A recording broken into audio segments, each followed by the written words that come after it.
Is RRB ALP explanation. అందులో ఉన్న quantitative aptitude section discuss చేద్దాం. అందులో ఉన్న ఫస్ట్ క్వశ్చన్ మంది డిస్కస్ చేద్దాం రండి. Train A start running at certain time with a fixed speed for the whole journey. Train B start running from the same point after 8 hours with uniform speed of 180 km per hour and meets train A after 10 hours. Then what is the speed in km per hour of train A? ఇది English medium question. తెలుగులో కూడా ఒకసారి మాట్లాడుకుందాం. రైలు ఏ మొత్తం ప్రయాణానికి నిర్ణీత సమయంలో నిర్ణీత వేగంతో నడుస్తుంది. రైలు బి అదే బిందువు నుండి 8 గంటల తర్వాత గంటకి 180 కిలోమీటర్ల వేగంతో ప్రయాణించడం ప్రారంభిస్తుంది మరియు 10 గంటల తర్వాత రైలు ఏని కలుస్తుంది. అప్పుడు రైలు ఏ గంటకి ఎన్ని కిలోమీటర్లు వెళ్తుంది అని అడుగుతున్నాడు. ఫైనల్ గా ట్రైన్ ఏ యొక్క స్పీడ్ అడుగుతున్నాడు మనల్ని. ముందు స్టార్ట్ చేసింది ఎవరు జర్నీని? ట్రైన్ ఏ స్టార్ట్ చేసింది. ట్రైన్ ఏ స్టార్ట్ చేసిన 8 అవర్స్ తర్వాత ట్రైన్ బి స్టార్ట్ అయింది అదే పాయింట్ నుంచి. తర్వాత ఇంకొక 10 అవర్స్ తర్వాత 180 స్పీడ్ తో ట్రైన్ బి అనేది ఏని మీట్ అయిందని చెప్పాడు. ఏని మీట్ అయింది అంటే ఇప్పటి వరకు ఏ ఎంత జర్నీ చేసిందో అంత జర్నీ బి చేసి వెళ్ళినట్టు అర్థం. సో బి యొక్క స్పీడ్ 180 కిలోమీటర్ పర్ అవర్ అని ఇచ్చేసాడు ఆల్రెడీ. టైం 10 అవర్స్ ఉంది. మన దగ్గర టైము ఉంది, స్పీడ్ ఉంది. టైం ఇంటూ స్పీడ్ రాశాను. ఇది ట్రైన్ బి చేసిన జర్నీ. ఎక్కడిని ఎవరిని క్రాస్ చేయడానికి వెళ్తుంది? ఏని క్రాస్ చేయడానికి వెళ్ళింది. అంటే ఇప్పుడు ఇదే జర్నీ ఏ కూడా చేసినట్లు అవుతుంది. కానీ ఏ ఎన్ని అవర్స్ లో చేసినట్లు అవుతుందంటే బి స్టార్ట్ అవడానికంటే ముందే 8 అవర్స్ ఆల్రెడీ జర్నీ చేసింది. బి స్టార్ట్ అయ్యాక 10 అవర్స్. ఏ ఎక్కడ ఆగట్లేదు కాబట్టి ఆ 10 అవర్స్ కూడా అది కూడా జర్నీలో ఉన్నట్టే. ఫస్ట్ 8 అవర్స్, తర్వాత 10 అవర్స్, ఓవరాల్ గా 18 అవర్స్. సో ఈ మొత్తం డిస్టెన్స్ కి 18 అవర్స్ పడుతుంది ట్రైన్ ఏ అనే దానికి. ఎంత స్పీడ్ తో వెళ్తుందో తెలియదు కాబట్టి ట్రైన్ ఏ స్పీడ్ ని నేను క్వశ్చన్ మార్క్ తో డినోట్ చేస్తున్నా. ఇందులో క్యాన్సిలేషన్ లో 18 తో 180 10 టైమ్స్ క్యాన్సిల్ అయిపోతుంది. 10 into 10 అంటే 100 అవుతుంది. ఆప్షన్ లోకి వెళ్ళి చెక్ చేసుకున్నట్లయితే సెకండ్ ఆప్షన్ లో ఉంది 100 అనేది, అది మన ఆన్సర్ అవుతుంది. నెక్స్ట్ క్వశ్చన్ లోకి వెళ్దాం రండి. మన క్వశ్చన్ ఇంకెక్కడుందంటే 6th క్వశ్చన్ లో ఉంది. సింప్లిఫికేషన్ క్వశ్చన్ ఇచ్చాడు. సాల్వ్ చేయడం మొదలు పెడితే 23 1/2 అనే మిక్స్డ్ ఫ్రాక్షన్ ని నార్మల్ ఫ్రాక్షన్ లోకి మార్చుకునేటప్పుడు ముందు 23 2 టైమ్స్ 46 అనాలి. 46 + 1 47. అంటే నాకు అక్కడ వచ్చే మిక్స్డ్ ఫ్రాక్షన్ నార్మల్ ఫ్రాక్షన్ లోకి మారిస్తే 47/2 అనే రిజల్ట్ వస్తుంది. ఆ పక్కన వాస్తవానికి డివైడెడ్ బై సింబల్ ఉంది. దాని ఇంటూ ఆ ఫ్రాక్షన్ రివర్స్ లో తీసుకుంటున్నాను. అంటే 94/13 ఉండాల్సింది 13/94 అని తీసుకుంటున్నాను. అలాగే పక్కన ఇంటూ 7/26 అని ఉండాలి, అలాగే తీసుకున్నాను. మైనస్ తర్వాత వచ్చిన దాంట్లో హాఫ్ ముందు క్యాల్కులేట్ చేయాలి. బాట్మాస్ రూల్ ప్రకారం ఫస్ట్ హాఫ్ క్యాల్కులేట్ చేయాలి. అంటే ఆ రెండింటిని మల్టిప్లై చేయాలి. 1 into 4 4, 2 into 3 6 అవుతుంది. అంటే మనకు అక్కడ వచ్చే రిజల్ట్ ఏమొస్తుంది అంటే ఫైనల్ గా 4/6 వస్తుంది. తర్వాత వచ్చేసరికి మరలా డివైడెడ్ బై సింబల్ ని ఇంటూ లోకి మార్చుతున్నా. అప్పుడు ఆటోమేటిక్ గా ఫ్రాక్షన్ అనేది ఇన్వర్స్ అవుతుంది. 3 1/3 అంటే నార్మల్ ఫ్రాక్షన్ లోకి వచ్చేటప్పటికి అది 10/3 అవుతుంది. కానీ మనం ఇంటూ సింబల్ తీసుకోవటం వల్ల 10/3 ని 3/10 గా రాస్తున్నాను. ఇందులో క్యాల్కులేషన్ లో కనుక చూసినట్లయితే 47 తో 94 ఎగ్జాక్ట్ గా 2 టైమ్స్ క్యాన్సిల్ అవుతుంది. అలాగే 13 అనేది 26 ని 2 టైమ్స్ క్యాన్సిల్ చేస్తుంది. ఫైనల్ గా ఈ పార్ట్ వరకు చెక్ చేసుకుంటే నాకు 7/2 into 2 4, 4 into 2 8 వస్తుంది. 7/8 వస్తుంది. ఇక్కడ కనుక చెక్ చేసుకున్నట్లయితే 4 into 3 12 అమ్మా. ఆ 12 ని 6 అనేది 2 టైమ్స్ క్యాన్సిల్ చేస్తుంది. 2 అనేది 10 ని 5 టైమ్స్ క్యాన్సిల్ చేస్తుంది. నా దగ్గర మిగిలింది ఇక్కడ 1/5 అనేది మిగిలింది. ఇప్పుడు క్రాస్ మల్టిప్లై కనుక చేసినట్లయితే 35 7 into 5 అంటే 35 అవుతుంది. ఇటు క్రాస్ మల్టిప్లై చేస్తే 8 అవుతుంది. డినామినేటర్ లోకి వచ్చేసరికి 8 into 5 40 అని తీసుకోవాలి. 35 లో నుంచి 8 ని సబ్ట్రాక్ట్ చేసినట్లయితే మనకు మిగిలేది ఫైనల్ గా 27 మిగులుతుంది. 27/40 కావాలి. ఆప్షన్ లోకి వెళ్ళి చెక్ చేస్తే first option answer. Next question లోకి వెళ్దాం. క్వశ్చన్ నెంబర్ 10th చూద్దాం. The difference between the simple interest on certain sum at the rate of 20% per annum for 1 year and compound interest which is compounded half yearly is 150 rupee. What is the principal sum? ఒకసారి question meaning చూస్తే మరలా తెలుగులో కూడా చదువుకుందామమ్మా. ఒక సంవత్సరానికి 20% చొప్పున నిర్దిష్ట మొత్తానికి సాధారణ వడ్డీ మరియు అర్ధ సంవత్సరానికి సమ్మేళనం చేయబడిన చక్రవడ్డీ మధ్య వ్యత్యాసం 150 రూపాయలు. ప్రధాన మొత్తం ఎంత అంటే సమ్ ఎంత అని అంటున్నాడు. ముందు క్వశ్చన్ మీనింగ్ చూద్దాం. రేట్ ఆఫ్ ఇంట్రెస్ట్ ఎంత ఇచ్చాడంటే పర్ యానం 20% ఇచ్చాడు. 1 year కి 20% చొప్పున. సింపుల్ ఇంట్రెస్ట్ కి కాంపౌండ్ ఇంట్రెస్ట్ కి డిఫరెన్స్ వాడే ఇచ్చాడు 150 రూపీస్ అని. ఇక్కడ ఇచ్చిన టైం పీరియడ్ కూడా 1 year అని ఇచ్చాడు. So 1 year simple interest compound interest ఒకటే. కానీ కాంపౌండ్ ఇంట్రెస్ట్ లో ఎలా క్యాలిక్యులేట్ చేయమన్నాడంటే హాఫ్ ఇయర్లీ బేస్ ప్రకారం క్యాలిక్యులేట్ చేయమన్నాడు. అందుకని ముందేం చేద్దామంటే 1 year కి 20% చొప్పున సింపుల్ ఇంట్రెస్ట్ 1 year కి 20% అవుతుంది, అందుకని 20% రాశా. అలాగే కాంపౌండ్ ఇంట్రెస్ట్ 1 year కట్టాలి. మనం 1 year కి ఎలా కట్టాలి? హాఫ్ ఇయర్లీ బేస్ ప్రకారం కట్టాలి. 1 year కట్టేటప్పుడు ఎన్ని హాఫ్ ఇయర్స్ ఉంటాయి అంటే 2 half years ఉంటాయి. అంటే మనం ఇంట్రెస్ట్ ఎన్నిసార్లు పే చేయాలి? 2 times పే చేయాలి. సో 2 times కాంపౌండ్ ఇంట్రెస్ట్ లో పే చేయడానికి, ఇంట్రెస్ట్ పర్సెంటేజ్ కనుక్కోవడానికి ఫార్ములా R+R+R/100 అని మాట్లాడాలి. ఇక్కడ ఆర్ అంటే నువ్వు ఏ బేస్ ప్రకారం అయితే ఇంట్రెస్ట్ పే చేస్తున్నావో అక్కడున్న వడ్డీ రేటుని ఆర్ అని అంటాం. మనకిచ్చిన రేట్ ఆఫ్ ఇంట్రెస్ట్ 1 year కి ఇచ్చాడు, కానీ మనం హాఫ్ ఇయర్లీలోకి మార్చుకోవాలి. అందుకనే రేట్ ఆఫ్ ఇంట్రెస్ట్ ని బై 2 చేసి నేను హాఫ్ ఇయర్లీలోకి మారుతున్నా. సో హాఫ్ ఇయర్లీకి 10% అవుతుంది ఆర్ వాల్యూ. ఈ ఆర్ తీసుకొచ్చి ఇక్కడ సబ్స్టిట్యూట్ చేసినట్లయితే 10 + 10 + 10 × 10 / 100 అని మాట్లాడాలి.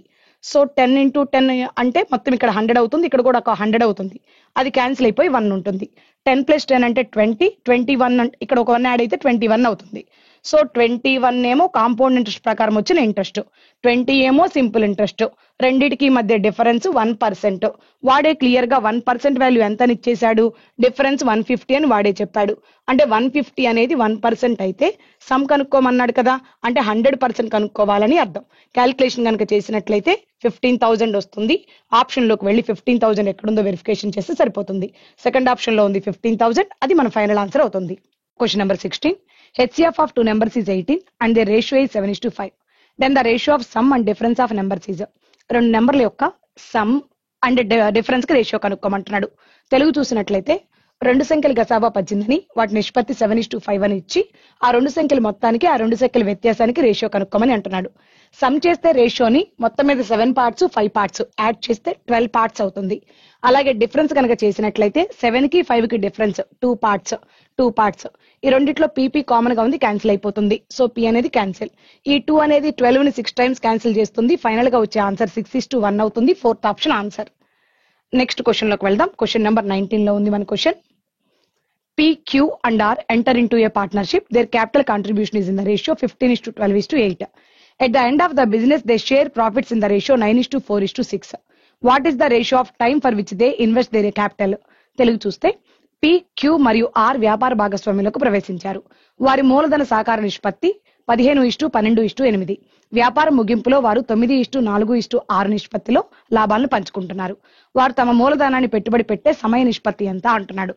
ఫైనల్ గా మనకి వాళ్ళు పెట్టిన క్యాపిటల్స్ రేషియో ఇచ్చాడు, వాళ్ళు పంచుకున్న ప్రాఫిట్స్ రేషియో ఇచ్చి టైం పీరియడ్స్ రేషియో అడుగుతున్నాడు. జనరల్ గా మనం ఫార్ములాని capital into time period equal to profit parts గా మాట్లాడతాం. ఈ రోజు మనల్ని టైం పీరియడ్ కనుక్కోమన్నాడు. ఈ ఇంటూ సి ఇటు సైడ్ తీసుకొస్తే బై సి అయిపోతుంది. అంటే ప్రాఫిట్ బై క్యాపిటల్స్ రాస్తే టైం పీరియడ్స్ కి రేషియో వస్తుంది. వాళ్ళు ఇచ్చిన ప్రాఫిట్స్ రేషియో 9:4:6 అనేది ప్రాఫిట్స్ రేషియో. అలాగే క్యాపిటల్స్ రేషియోకి వచ్చేసరికి 15, ఇదేమో 12 parts, ఇదేమో 8 parts అవుతుంది. కామన్ గా ఉన్న టర్మ్స్ క్యాన్సిల్ చేద్దాం. 3 తో 3 times క్యాన్సిల్ అయిపోతుంది, 3 తో 5 times, 4 తో డైరెక్ట్ గా 3 times, ఇక్కడ 2 తో 3 times, 2 తో 4 times క్యాన్సిల్ అయిపోతుంది. నార్మల్ రేషియోకి మార్చడానికి డినామినేటర్ ఎల్సిఎం అన్న చేయాలి, లేదా క్రాస్ మల్టిప్లై అన్న చేయాలి. ఈ 5 ను వదిలిపెట్టి మిగతా వాటిని మల్టిప్లై చేయండి. 3 × 4 12, 12 × 3 36. రేషియో మొదటి భాగం 36 కానీ 36 ని క్యాన్సిల్ చేసే నెంబర్ కానీ ఉండాలి. సో 36 ఉంది కాబట్టి ఫస్ట్ ఆప్షన్ ని హోల్డ్ లో పెట్టా. 20 36 ని క్యాన్సిల్ చేయలేదు, 25 ని క్యాన్సిల్ చేయలేదు, 36 ని 45 క్యాన్సిల్ చేయలేదు. కాబట్టి మన ఫైనల్ ఆన్సర్ ఫస్ట్ ఆప్షన్ అవుతుంది. నెక్స్ట్ క్వశ్చన్ లోకి వెళ్దాం. Question number 23. A mixture contains two liquids X and Y in the ratio 9:7.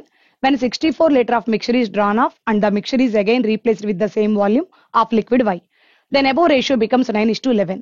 What was the original volume of liquid Y in the mixture? Telugu మీడియంలో కూడా చూద్దాం. మిశ్రమం 9:7 నిష్పత్తిలో X మరియు Y అనే రెండు ద్రవాలను కలిగి ఉంది. 64 లీటర్ల మిశ్రమాన్ని తీసివేసి ఆ మిశ్రమాన్ని మళ్లీ అదే పరిమాణంలో ద్రవం Y తో భర్తీ చేసినప్పుడు ఎగువ నిష్పత్తి 9:11 అయింది. మిశ్రమంలో ద్రవం Y యొక్క అసలు ఘన పరిమాణం ఎంత అని అంటున్నాడు. క్వశ్చన్ మీనింగ్ ఒకసారి చూద్దామమ్మా. ఒక వెసల్లో X, Y అనే లిక్విడ్స్ 9:7 రేషియోలో ఉన్నాయని చెప్పాడు. ఆ వెసల్లో నుంచి 64 లీటర్ విత్డ్రా చేశానని చెప్పాడు. మళ్ళీ అదే క్వాంటిటీని వైన్ తీసుకొచ్చి యాడ్ చేశానని చెప్పాడు. ఆ తర్వాత రేషియో 9:11 అయింది అన్నాడు. ఇనీషియల్ గా ఉన్న రేషియో 9:7. ఇందులో నుంచి 64 విత్డ్రా చేస్తున్నాడు. ఈ విత్డ్రా చేస్తున్న 64 కూడా ఇదే రేషియో నుంచి బయటకు వెళ్తుంది. ఇదే రేషియో టోటల్ ఎన్ని పార్ట్స్ అంటే 16 పార్ట్స్. అంటే 64 లీటర్స్ అనేది 16 పార్ట్స్ నుంచి వెళ్తుంది. అక్కడ మనం క్యాలిక్యులేట్ చేస్తే 1 పార్ట్ 4 చొప్పున వెళ్తుంది. వెళ్ళిపోయే ఎక్స్ కంటెంట్ ఎంత అంటే 9 పార్ట్స్. 9 పార్ట్స్ అంటే 36 విత్డ్రా చేసినట్టు ఎక్స్ కంటెంట్ ని. అలాగే 7 పార్ట్స్ వై కంటెంట్. సో 28 అనేది వై కంటెంట్ ని విత్డ్రా చేసాం.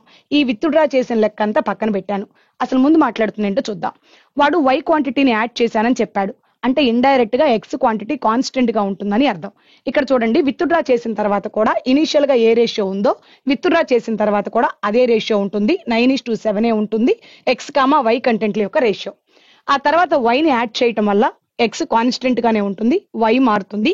మనం అనుకున్నట్టుగానే వైఏ మారింది, 11 పార్ట్స్ అని ఇచ్చాడు. ఇక్కడ వై 7 పార్ట్స్ ఉండాల్సింది 11 పార్ట్స్ కి వచ్చింది, అంటే 4 పార్ట్స్ పెరిగింది. ఎందుకు 4 పార్ట్స్ పెరిగింది అంటే 64 లీటర్ తీసుకొచ్చి మళ్ళీ వైని యాడ్ చేయడం వల్ల 4 పార్ట్స్ పెరిగింది. ఈ 4 పార్ట్స్ అనేది 64 లీటర్స్ అయినట్లయితే ఇక్కడ నాకు మిగిలిన వై కనుక్కుంటున్నాను, అంటే 7 పార్ట్స్ కనుక్కుంటున్నాను నేను.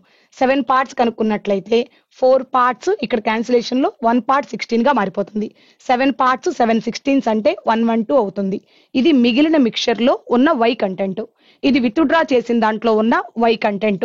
మనకి ఇనీషియల్ గా ఉన్న వై కంటెంట్ అడుగుతున్నాడు.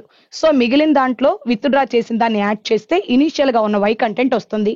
112 కి 28 ని కనుక యాడ్ చేసినట్లయితే 140 వస్తుంది. ఆప్షన్ లోకి వెళ్ళి చెక్ చేసుకున్నట్లయితే సెకండ్ ఆప్షన్ లో ఉంది, అది మన ఆన్సర్. నెక్స్ట్ క్వశ్చన్ లోకి వెళ్దాం. మన క్వశ్చన్ 27 లో ఉంది.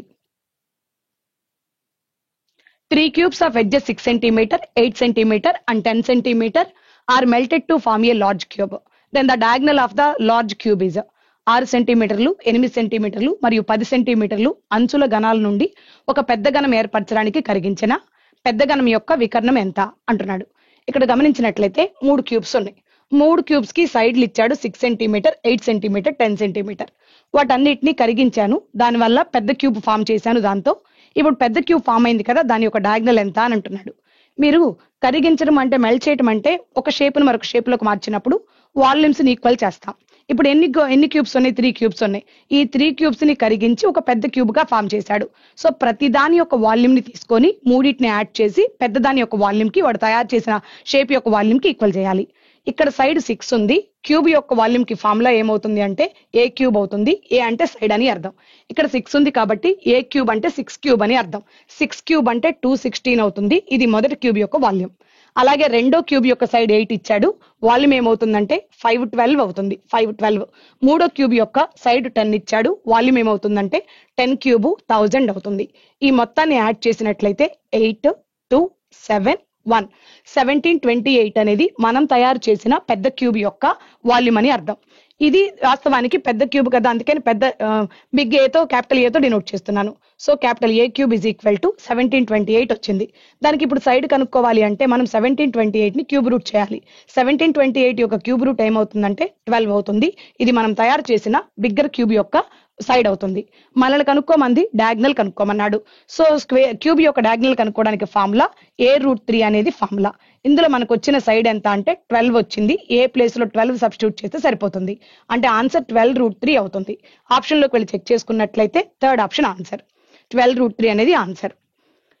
నెక్స్ట్ పాయింట్ లోకి రండి. క్వశ్చన్ నెంబర్ వచ్చేసరికి 31 లో ఉంది.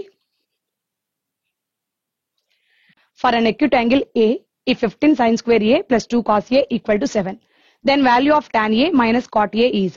తెలుగులో చూసినట్లయితే 15 sin square A plus 2 cos A equal to 7. అయితే ఏ అనే అల్పకోణం వద్ద tan A minus cot A విలువ కనుక్కోండి అంటున్నాడు. ఇక్కడ మీరు కనుక ఈ ఈక్వేషన్ కనుక గమనించినట్లయితే మనకి పవర్ హైయెస్ట్ పవర్ 2 ఉంది కాబట్టి దాన్ని క్వాడ్రాటిక్ ఈక్వేషన్ లో ఉందని అనొచ్చు. కానీ క్వాడ్రాటిక్ ఈక్వేషన్ లో ఉన్నప్పుడు ఒకే వేరియబుల్ లో ఉంటే సాల్వ్ చేయడం ఈజీ అవుతుంది. అంటే మొత్తం ఈక్వేషన్ అంతా సైనుల్లో కానీ కాసుల్లో కానీ మార్చుకుంటే ఈజీ అవుతుంది. అందుకోసం మనం ఏం చేద్దామంటే 15 ఇంటూ సైన్ స్క్వేర్ ఏని ఎలా రాసుకుందాము అంటే 1 మైనస్ కాస్ స్క్వేర్ ఏ గా రాసుకుందాం. 1 minus cos square A plus 2 cos A. 2 cos A is equal to పక్కన ఎంత ఉంది అంటే 7 ఉంది, అలాగే రాసా. ఈ సైన్ స్క్వేర్ ఏని ఇలా ఎందుకు రాశానంటే మన దగ్గర ఐడెంటిటీ ఈక్వేషన్ ఉంది కదండి. Sine square A plus cos square A is equal to 1 అనే ఐడెంటిటీ ఈక్వేషన్ ఉంది కదా, దాని నుంచి sine square A is equal to ఏమని రాశానంటే 1 మైనస్ కాస్ స్క్వేర్ ఏ అని రాసుకున్నాను. డన్. ఇప్పుడు ఈక్వేషన్ మొత్తం ఒకే ట్రిగోనోమెట్రిక్ రేషియోలోకి వస్తే వాడు ఏది అడిగినా మనం ఆన్సర్ చేయడానికి అవకాశం ఉంటుంది. అందుకని సైన్ ని కాసుల్లోకి మార్చా. ముందు 15 తో మల్టిప్లై చేద్దాం ఈ బ్రాకెట్ లోపలికి. అప్పుడు 15 మైనస్ 15 కాస్ స్క్వేర్ ఏ వస్తుంది plus 2 cos A is equal to 7 అనేది వస్తుంది. ఈ ప్లస్ 7 ఇటు వచ్చేస్తే ఇక్కడ ఆల్రెడీ ఇంటీజర్ 15 ఉంది, కాన్స్టెంట్ వాల్యూ 15 ఉంది. 15 లో 7 పోతే 8 ఉంటుంది. అంటే నేను రాసేటప్పుడు ఏమని రాయాలంటే minus 15 cos square A plus 2 cos A plus 8. 15 లో 7 పోతే 8 కదా, ప్లస్ 8 ఈక్వల్ టు 0 అని రాసుకోవాలి. అలాగే ఇక్కడ ముందు నెగిటివ్ టర్మ్ ఉంది కదా, ఎక్స్ స్క్వేర్ కోఎఫిషియంట్ ముందు, ఆ నెగిటివ్ టర్మ్ పోవడానికి ఈక్వేషన్ బోత్ సైడ్స్ నెగిటివ్ తో మల్టిప్లై చేస్తున్నా. అప్పుడు సింబల్స్ మారిపోతాయి. 15 cos square A minus 2 cos A అవుతుంది మైనస్ 8 ఈక్వల్ టు 0 అవుతుంది. ఇప్పుడు నార్మల్ క్వాడ్రాటిక్ ఈక్వేషన్ ఎలా ఉందో చూడండి. 15x square minus 2x minus 8 equal to 0 రూపంలోకి మారిపోయింది. కాకపోతే ఎప్పుడు మనం ఆల్జీబ్రాలో ఎక్స్ అని మాట్లాడేవాళ్ళం, ఇక్కడ ఇవాళ కాస్ అని మాట్లాడాల్సి వస్తుంది అంతే. ఇక్కడేమో కాన్స్టెంట్ టర్మ్ ఎంత ఉంది అంటే మైనస్ 8 ఉంది. ఇక్కడ వచ్చేసరికి ఎక్స్ స్క్వేర్ కోఎఫిషియంట్ 15 ఉంది. ముందు ఈ రెండింటిని మల్టిప్లై చేసుకోవాలి. 15 ఇంటూ మైనస్ 8 అంటే మైనస్ 20 అవుతుందని అర్థం. ఈ మైనస్ 20ని ప్రొడక్ట్ ఆఫ్ 2 నెంబర్స్ గా విడగొట్టాలి. అలాగే ఆ 2 నెంబర్ల యొక్క డిఫరెన్స్ ఇదిగో ఇక్కడ ఉన్న ఎక్స్ కోఎఫిషియంట్ కి ఈక్వల్ అయ్యేటట్టుగా విడగొట్టాలి. అందుకని నేను ఏమని రాస్తున్నానంటే మైనస్ 120ని మైనస్ 12 ఇంటూ 10 గా రాస్తున్నాను. ప్రొడక్ట్ చేస్తే మాత్రం మైనస్ 120 వస్తుంది, డిఫరెన్స్ చూస్తే మాత్రం మైనస్ 2 వస్తుంది. డన్. అలాగే ఇంకొక పాయింట్ ఏంటంటే ఇక్కడ యాంగిల్ అనేది ఎక్యూట్ యాంగిల్ అన్నాడు, అంటే 90 డిగ్రీ కంటే తక్కువ ఉంటుందని అర్థం. ఫస్ట్ క్వాడ్రంట్ లో ఉండాలి. ఫస్ట్ క్వాడ్రంట్ లో ప్రతి ట్రిగోనోమెట్రిక్ రేషియో పాజిటివ్ లోనే ఉంటుంది కాబట్టి మనకి పాజిటివ్ వాల్యూ రావాలి. కానీ స్ప్లిట్ చేసినప్పుడు ఏదైతే నెగిటివ్ వాల్యూ ఉందో దాన్ని తీసుకుంటే సింబల్స్ మారిపోయి అది పాజిటివ్ గా క్రియేట్ అవుతుంది. సో తీసుకునేటప్పుడు ఏమని తీసుకుంటామంటే cos A is equal to మనకి ఏదైతే నెగిటివ్ తో ఉందో అది తీసుకుంటాం. ఒకవేళ పాజిటివ్ తో ఉందనుకోండి అప్పుడు మనకి సింబల్ మారిపోయి మైనస్ 10 అయిపోతుంది. మనం తీసుకునేటప్పుడు ఇది తీసుకోవాలి. మనకి 12 వస్తుంది పాజిటివ్ లో. అలాగే ఎక్స్ స్క్వేర్ కోఎఫిషియంట్ తో డివైడ్ చేసి తీసుకోవాలి. ఇక్కడ 15 వస్తుంది. 12/15 ఏమని రాయొచ్చు అంటే 3 తో క్యాన్సిల్ చేసి 4/5 అని రాయొచ్చు. ఇప్పుడు చూడండి కాస్ ఏ ఈక్వల్ టు 4/5 వచ్చింది. మన దగ్గర రైట్ యాంగిల్ ట్రయాంగిల్ ఇక్కడ తీసుకుంటున్నానమ్మా. Right angle triangle low angle అనేది ఏ అని అనుకుందాం. ఏ కి అసలు కాస్ కి ఫార్ములా ఏంటి, ఎడ్జసెంట్ బై హైపోటెనస్ అనేది ఫార్ములా. ఏ యొక్క ఎడ్జసెంట్ ఏంటి అంటే 4, హైపోటెనస్ ఏంటంటే 5 పార్ట్స్. మన దగ్గర పైథాగరస్ ట్రిప్లెట్స్ లో 4,5 ఉన్నాయంటే మనకు సైడ్ ఏం చెప్పొచ్చు 3 అని చెప్పొచ్చు. సో ఏ యొక్క ఆపోజిట్ సైడ్ ఏంటి అంటే 3 అని అర్థం. మనల్ని అడిగిన క్వశ్చన్ లోకి వెళ్తాం. మనల్ని ఏం అడిగాడు, tan A minus cot A అడిగాడు. tan ఏ అంటే ఆపోజిట్ బై ఎడ్జసెంట్ అని అర్థం. కాట్ ఏ అంటే tan ఏ కి ఇన్వర్స్ అని అర్థం. ముందు tan ఏ తీసుకొద్దాం. tan ఏ అంటే ఆపోజిట్ బై ఎడ్జసెంట్ అని కదా, అంటే మనం తీసుకురావాల్సిన రిజల్ట్ ఏంటి 3/4 అని తీసుకురావాలి. మైనస్ 4/3 అవుతుంది. కాట్ అంటే tan యొక్క ఇన్వర్స్ కాబట్టి 4/3 అవుతుంది. క్రాస్ మల్టిప్లై చేస్తే 3 ఇంటూ 3 9, 4 ఇంటూ 4 16 బై 12. 9 మైనస్ 16 అంటే మైనస్ 7 అవుతుంది. మైనస్ 7/12 అనేది ఆన్సర్ అవుతుంది. ఫస్ట్ ఆప్షన్ లో ఉంది, అది మన ఆన్సర్ అండి. నెక్స్ట్ క్వశ్చన్ లోకి వెళ్దాం. క్వశ్చన్ నెంబర్ 35 లోకి వెళ్దాం. A circle is kept in a quadrilateral such that it touches the 4 sides of the quadrilateral whose consecutive sides are 8.2 cm, 7.6 cm and 9.1 cm. Then the length of the fourth side is. తెలుగులో కూడా చూద్దాం. ఒక వృత్తము చతుర్భుజంలో అమర్చబడి ఉంది. అది చతుర్భుజం యొక్క 4 భుజాలని తాకుతుంది. దీని వరుస భుజాలు 8.2 సెంటీమీటర్లు, 7.6 సెంటీమీటర్లు మరియు 9.1 సెంటీమీటర్. ఆపై 4వ భుజం పొడవు కనుగొనండి అని అంటున్నాడు. వీడే క్లియర్ గా చెప్తున్నాడు. ఏమనంటే ఒక క్వాడ్రిలేటర్ లో సర్కిల్ అనేది ఫిక్స్ చేశారని చెప్తున్నాడు. క్వాడ్రిలేటర్ లో సర్కిల్ ఫిక్స్ చేసినప్పుడు ఆ క్వాడ్రిలేటర్ యొక్క 4 సైడ్స్ ని తాకుతూ ఉంది సర్కిల్ అని చెప్పాడు. దాని తర్వాత మనకి కాన్సిక్యూటివ్ సైడ్స్ ఇచ్చాడు. ఫర్ ఎగ్జాంపుల్ ఇది కనుక ఒక సైడ్ 8.2 అనుకున్నట్లయితే మరొక సైడ్ 7.6 అవుతుందని అర్థం, మరొక సైడ్ 9.1 అవుతుందని అర్థం. ఇప్పుడు నాకు 4వ సైడ్ కావాలి కదా, ఈ 4వ సైడ్ కనుక్కోమని అంటున్నాడు. ఒకసారి క్లియర్ గా గమనించినట్లయితే ఈ మోడల్లో క్వాడ్రిలేటర్ లో కనుక సర్కిల్ ఫిక్స్ అయి ఉండి ఒక 3 సైడ్స్ ఇచ్చి 4వ సైడ్ కనుక్కోమంటే కంపల్సరీ ఆపోజిట్ సైడ్స్ యొక్క సమ్ అనేది ఈక్వల్ గా ఉంటుందనే పాయింట్ వాడుకోవాలి. సో ఆపోజిట్ సైడ్స్ యొక్క సమ్ తీసుకోవాలి. ఇక్కడ 8.2 అనే సైడ్ తో ఉంది, ఇక్కడ 9.1 అనే సైడ్ తో ఉంది. ఈ రెండింటి యొక్క సమ్ తీసుకోవాలి. రెండింటిని యాడ్ చేస్తే 17.3 అవుతుంది. 17.3 ఈ రెండు ఆపోజిట్ సైడ్స్ కదా, ఈ రెండింటి యొక్క సమ్ కి ఈక్వల్ చేయాలి. 7.6 ఆపోజిట్ సైడ్ ఎంతో తెలియదు కాబట్టి దాన్ని మనం ఎక్స్ అనుకుందాం. ఇప్పుడు ఈ 7.6 ప్లస్ లో ఉంది కదా, మరి ఈ సైడ్ తీసుకొస్తే మైనస్ అవుతుంది. ఆ మైనస్ చేస్తున్నప్పుడు 17.3 లో నుంచి 7.6 ని సబ్ట్రాక్ట్ చేసి ఆన్సర్ చెప్పాలి. సో యూనిట్స్ ప్లేస్ చూస్తే 13 - 6 end with 7. Answer end with 7 అవుతుంది. ఆప్షన్ లోకి వెళ్ళి చెక్ చేస్తే second option our answer. Next question లోకి వెళ్దాం. మన క్వశ్చన్ 38 లో ఉంది. If PA, PB are the tangents drawn from an external point P to the circle, a tangent QR touches the circle at S and the length of tangent AP is 12 cm, then perimeter of triangle PQR is. తెలుగులో చూద్దాం. PA, PB అనేవి ఒక బాహ్య బిందువు P నుండి వృత్తానికి గీసిన స్పర్శరేఖలు అయితే ఒక స్పర్శరేఖ QR వృత్తాన్ని S వద్ద తాకుతుంది మరియు స్పర్శరేఖ AP పొడవు 12 సెంటీమీటర్లు. అప్పుడు త్రిభుజం PQR చుట్టుకొలత కనుగొనండి అంటున్నాడు. ఒకసారి వీడిచ్చిన డయాగ్రామ్ చూద్దాం, ఏమంటున్నాడో చూద్దాం. ఇక్కడ సర్కిల్ కి ఎక్స్టర్నల్ పాయింట్ P ఇదంట.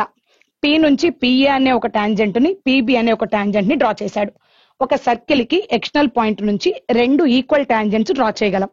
ఇప్పుడు PA అనేది ఎంత లెంత్ ఉంటుందో PB కూడా అంతే లెంత్ ఉంటుంది. మనకి ఆల్రెడీ AP పొడవు ఇచ్చేసాడు 12 అని, PA పొడవు ఇచ్చేసాడు 12 అని, ఆటోమేటిక్ గా PB కూడా 12 ఉంటుందని అర్థం. అలాగే మరలా మీరు కనుక గమనించినట్లయితే ఈ సర్కిల్ కి ఇక్కడ ఉన్న Q అనేది కూడా ఎక్స్టర్నల్ పాయింటే. అంటే Q నుంచి S వరకు గీసిన డ్రా చేసిన టాంజెంట్ అనేది, అలాగే Q నుంచి A వరకు డ్రా చేసిన టాంజెంట్ అనేది రెండు సమానమైన పొడవుతో ఉంటాయి. QA అనేది QS అనేది సమానమైన పొడవుతో ఉంటాయి. అలాగే R అనేది కూడా ఎక్స్టర్నల్ పాయింటే. అంటే ఈ లెక్క ప్రకారం RS ఎంత ఉంటుందో RB కూడా అంతే ఉంటుంది. ఒక సర్కిల్ కి ఒక ఎక్స్టర్నల్ పాయింట్ నుంచి డ్రా చేసిన టాంజెంట్స్ సమానమైన పొడవుతో ఉంటాయి కాబట్టి RS ఎంతో RB కూడా అంతే ఉంటుంది. నేను ఈ వాల్యూ నాకు తెలియదు కాబట్టి నేను X అని అనుకుంటున్నాను. ఎక్కడి నుంచి ఎక్కడి వరకు QA ని X అనుకుంటున్నాను. ఆటోమేటిక్ గా QS కూడా ఏమవుతుంది అంటే XA అవుతుంది. మళ్ళీ అలాగే ఇటు వచ్చి RB వాల్యూ తెలియదు కాబట్టి Y అనుకుంటున్నాను. ఇప్పుడు SR వాల్యూ ఏమవుతుందంటే ఇది కూడా YA అవుతుందని అర్థం. అసలు మొత్తం ఈ పెద్ద టాంజెంట్ యొక్క టోటల్ లెంత్ ఎంత? టోటల్ లెంత్ ఏమని చెప్పాడంటే 12 అని చెప్పాడు. అందులో మనం ఈ పార్ట్ వరకు ఏం తీసుకున్నాం? X తీసుకున్నాం. అంటే ఇప్పుడు P నుంచి Q వరకు ఏం తీసుకోవచ్చు అంటే 12 - X అని తీసుకోవచ్చు. 12 - X. సేమ్ వే ఈ మొత్తం టాంజెంట్ పెద్ద టాంజెంట్ యొక్క లెంత్ ఎంత అంటే 12. అందులో మనం ఇక్కడ వరకు Y అని తీసుకున్నాం కదా, అప్పుడు ఇది ఏమవుతుందంటే 12 - Y అవుతుందని అర్థం. మన ఇంతకీ అడుగుతుంది PQR ట్రయాంగిల్ యొక్క పెరిమీటర్ అడుగుతున్నాడు. సో PQR ట్రయాంగిల్ యొక్క పెరిమీటర్ అంటే ఈ మూడు సైడ్స్ యాడ్ చేయాలని అర్థం. యాడ్ చేస్తున్నప్పుడు PQ దగ్గర ఉన్న సైడ్ ఏమో 12 - X ఉంది, అలాగే QR దగ్గర ఉన్న సైడ్ ఏమో X ఉంది ప్లస్ Y కూడా ఉందమ్మా. రెండు కలిపి చెప్తేనే QR సైడ్ అవుతుంది. అలాగే PR దగ్గర ఉన్న సైడ్ ఎంత ఉంది అంటే 12 - Y ఉంది. ఈ మొత్తాన్ని యాడ్ చేస్తే పెరిమీటర్ అంటే ఆల్ సైడ్స్ ను యాడ్ చేయగా వచ్చేదాన్ని పెరిమీటర్ అంటాం కదా, అందుకోసం యాడ్ చేసి చెప్తున్నా. యాడ్ చేసినప్పుడు -X + X + Y -Y cancel అయిపోతుంది. ఇక మిగిలేదు 12 + 12 మిగులుతుంది, దట్ ఈస్ 24 అవుతుంది. ఆప్షన్ లోకి వెళ్ళి 24 ఎక్కడుందో సెలెక్ట్ చేసుకుంటే సరిపోతుంది. థర్డ్ ఆప్షన్ ఆన్సర్ అమ్మా. నెక్స్ట్ క్వశ్చన్ లోకి వెళ్దాం. క్వశ్చన్ నెంబర్ 41 లోకి రండి. A shopkeeper sells a goods at 18.5% loss on the cost price but uses 81.5 grams instead of 150 grams. What is the profit or loss percentage? తెలుగులో కూడా చూద్దాం. ఒక దుకాణదారుడు ధరపై 18.5% నష్టంతో వస్తువులను విక్రయిస్తాడు. కానీ 150 గ్రాములకు బదులుగా 81.5 గ్రాములు ఉపయోగిస్తాడు. దానివల్ల అతనికి వచ్చిన లాభము లేదా నష్టము ఎంత శాతం అని అంటున్నాడు. ఒకసారి క్వశ్చన్ మీనింగ్ కనుక చూసినట్లయితే అతను అమ్మేటప్పుడు లాస్ అవుతున్నాడు, తర్వాత వెయిట్ లో మాత్రం 81.5 గ్రామ్స్ ఇస్తున్నాడు 150 గ్రామ్స్ కు బదులుగా. అతనికి వచ్చేది లాసా ప్రాఫిటా ఎంత పర్సెంటేజో చూడమంటున్నాడు. మనం ఫస్ట్ ప్రైస్ గురించి మాట్లాడుకుందాం. అతను కనుక 100 రూపాయలు ఇన్వెస్ట్ చేస్తే 18.5% లాస్ అవుతున్నాడు కాబట్టి అతనికి రిటర్న్ గా వచ్చేది 81.5 అవుతుంది. 100 లో 18.5 లాస్ అవగా అతనికి రిటర్న్ గా వచ్చేది 81.5 అవుతుంది. ఇది ప్రైస్ దగ్గర. వెయిట్ దగ్గర చూద్దాం. వాస్తవానికి అతను ఏం చేస్తున్నాడు కస్టమర్ కి అంటే 81.5 గ్రామ్సే ఇస్తున్నాడు. అంటే అతను పెట్టుబడి దీనికి మాత్రమే పెడుతున్నాడు, ఇంత గ్రామ్స్ కు మాత్రమే. కానీ అతనికి రిటర్న్ గా ఎంత వస్తుంది అంటే 150 గ్రాములకు ఎంత రావాలో అంత వస్తుంది. సో ఇప్పుడు నేను రాసేటప్పుడు ఏం రాశానంటే డినామినేటర్ లో రాసేటప్పుడేమో అతను ఒరిజినల్ గా పెట్టిన పెట్టుబడి రాశాను, అంటే కాస్ట్ ప్రైస్ రాశానని అర్థం, కాస్ట్ ప్రైస్. అలాగే న్యూమరేటర్ లో ఏం రాశానంటే అతనికి రిటర్న్ వస్తున్న అమౌంట్ రాశా. రిటర్న్ రావటం అంటే అతను అమ్ముతున్నప్పుడు ఎంత అమౌంట్ వస్తుందో దాన్ని రిటర్న్ వచ్చే అమౌంట్ గా మాట్లాడుతున్నా. క్యాన్సిలేషన్ లో కనుక గమనించినట్లయితే 81.5 81.5 క్యాన్సిల్ అయిపోయింది. ఇక్కడ చూడండి, కాస్ట్ అనేది 100 ఉంటే సెల్లింగ్ ప్రైస్ 150 వచ్చింది. అంటే ప్రాఫిట్ ఎంత వచ్చినట్టు? 50 ప్రాఫిట్ వచ్చినప్పుడు. ప్రాఫిట్ పర్సెంటేజ్ కనుక్కోమన్నాడు కదా, సో 100 కి ప్రాఫిట్ 50, పర్సెంటేజ్ కూడా అదే కాబట్టి ఆన్సర్ 50% అవుతుంది. సో 4th ఆప్షన్ ఆన్సర్ అమ్మా. నెక్స్ట్ మన క్వశ్చన్ లోకి వెళ్దాం. 45 లోకి రండి. If triangle ABC similar to triangle DEF, AB 8 cm, BC 6 cm, AC equal to 7 cm. If DF equal to 21 cm, then the perimeter of triangle DEF is. తెలుగులో కూడా చూద్దాం. Triangle ABC similar అంటే సారూప్యం అని అర్థం. Triangle DEF AB equal to 8 cm, BC equal to 6 cm మరియు AC equal to 7 cm. DF equal to 21 cm అయితే త్రిభుజం DEF యొక్క చుట్టుకొలత ఎంత అని అంటున్నాడు. ఒకసారి క్లియర్ గా చూసినట్లయితే ఆ రెండు ట్రయాంగిల్స్ కి ఏం పేరు పెట్టమన్నాడు అంటే, మొదటి దానికేమో ఏబిసి అనే పేరు పెట్టమన్నాడు మొదటి ట్రయాంగిల్ కి. రెండో ట్రయాంగిల్ కి ఏం పేరు పెట్టమన్నాడు అంటే డిఈఎఫ్ అనే పేరు పెట్టమన్నాడు రెండో ట్రయాంగిల్ కి. ఇవి రెండు సిమిలర్ ట్రయాంగిల్స్ అని చెప్పాడు. సిమిలర్ ట్రయాంగిల్స్ లో మనం తీసుకోవాల్సిన మెయిన్ రూల్ ఏంటంటే కరెస్పాండింగ్ సైడ్స్ రేషియో ఈక్వల్ గా ఉంటుంది. ఆ కరెస్పాండింగ్ సైడ్స్ రేషియోనే పెరిమీటర్స్ రేషియో అని మాట్లాడాలి. ఇందులో మనకి ఇచ్చిన మెజర్మెంట్స్ ఏమేమి ఇచ్చాడంటే ఏబి ఇచ్చాడు 8 అని, బీసీ ఇచ్చాడు 6 అని, ఏసీ ఇచ్చాడు 7 అని. అలాగే ఇటు వచ్చేసరికి డిఎఫ్ అనేది 21 అన్నాడు. ఈ ఏసీకి కరెస్పాండింగ్ సైడ్ ఈ ట్రయాంగిల్ లో డిఎఫ్ అవుతుంది. అంటే 7 సైడ్ ఉన్నది 21 గా చూపిస్తున్నారు ఇక్కడ. నన్ను పెరిమీటర్ కనుక్కోమని అంటున్నాడు. ఈ సైడ్స్ ఏ రేషియోలో ఉంటాయో పెరిమీటర్స్ కూడా అదే రేషియోలో ఉంటాయని అర్థం. ఇక్కడ 7 కి 21 సైడ్ చూపిస్తున్నారు. మొదటి ట్రయాంగిల్ యొక్క పెరిమీటర్ చూద్దాం. అంటే ఆల్ సైడ్స్ ని యాడ్ చేద్దాం. 8 + 6 14, 14 + 7 21. అంటే మొదటి ట్రయాంగిల్ యొక్క పెరిమీటర్ కనుక 21 ఉంటే ఈ లెక్క ప్రకారం రెండో ట్రయాంగిల్ యొక్క పెరిమీటర్ ఎంత ఉంటుందో కనుక్కోవాలి. క్యాన్సిలేషన్ లో 7 తో 3 టైమ్స్ క్యాన్సిల్ అయిపోతుంది. 3 × 21 అంటే 63 అవుతుంది. So second option our answer. Next question లోకి వెళ్దాం. Question number 49. In a 1 kilometer race, Raju beats Ramesh by 120 meter. And in the same race, Ramesh beats Ravi by 80 meter. By what distance does Raju beat Ravi? తెలుగులో చూద్దాం. 1 kilometre race లో రాజు రమేష్ ని 120 మీటర్ల తేడాతో, అదే రేసులో రమేష్ రవిని 80 మీటర్ల తేడాతో ఓడించారు. రాజు రవిని ఎంత దూరం తేడాతో ఓడించగలడు? ఇక్కడ క్వశ్చన్ చూసినట్లయితే ముందు మాట్లాడినప్పుడు రాజు అండ్ రమేష్ గురించి మాట్లాడారు. 1 కిలోమీటర్ రేస్ జరుగుతుంది. అందులో రాజు అనేవాడు రమేష్ ని బీట్ చేశాడని చెప్తున్నాడు. అంటే కంప్లీట్ గా రాజు కనుక కిలోమీటర్ రేస్ అంటే 1000 మీటర్స్ అని అర్థం. సో 1000 మీటర్ పరిగెత్తితే ఈ టైంకి రమేష్ అనే పర్సన్ 120 మీటర్ తక్కువ పరిగెడతాడు. అంటే కేవలం 880 మీటరే వెళ్తాడని అర్థం. ఇది రాజు అండ్ రమేష్ యొక్క డీటెయిల్స్. తర్వాత వచ్చేసరికి సేమ్ రేస్ జరుగుతుంది. సేమ్ రేస్ లో ఈసారి రమేష్ రవిని బీట్ చేశాడు. అంటే రమేష్ కంప్లీట్ డిస్టెన్స్ ట్రావెల్ చేశాడు 1000 మీటర్స్ ని. ఇప్పుడు రవి ఎంత దాంతో ఓడిపోయాడంటే 80 మీటర్ల తేడాతో ఓడిపోయాడు. 1000 మీటర్స్ లో అతను 80 మీటర్స్ తేడాతో ఓడిపోయాడంటే కేవలం 920 మీటర్స్ వెళ్ళాడని అర్థం అదే టైంకి. ఇప్పుడు మనం వాటిని రేషియోలోకి మార్చుకుందాం రండి. రాజు గురించి మనం మాట్లాడుకుంటుంది, రాజు గురించి, రమేష్ గురించి, రవి గురించి మాట్లాడుతున్నాం.